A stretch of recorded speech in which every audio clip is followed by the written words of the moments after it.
I'm interested as to what your favorite insight or lesson from Prof G is.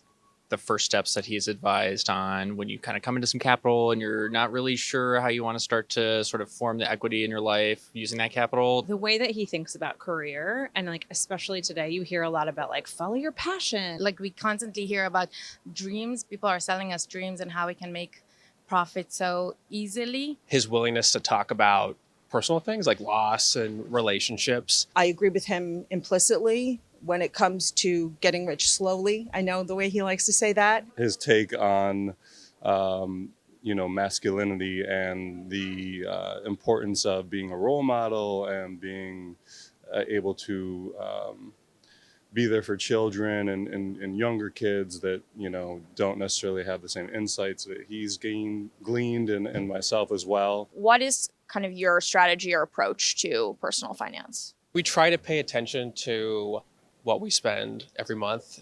New York's an expensive city, as you may well know, Mia. I'm optimizing for buying a house. Like my goal is to own in the next couple of years. Checking in on like a monthly basis and trying to set goals that are achievable too, right? I just like don't look at it, and then I just hope it goes up.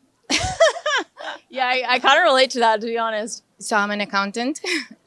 So I do have some like decency to how I manage my finance. And I grew up in a household that was very strict and really was diligent about that area.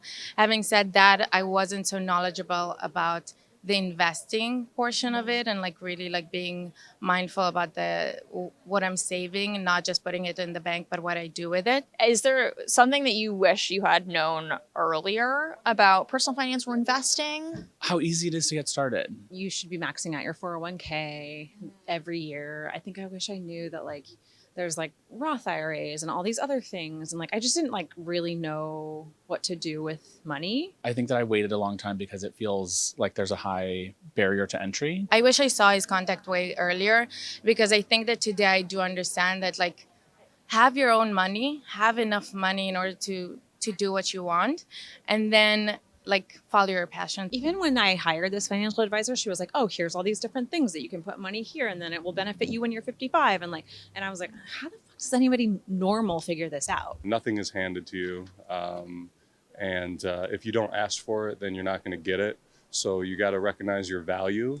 You have to own that value and you have to prove that value. And if they're not ready to, pay on that value, then you just move on.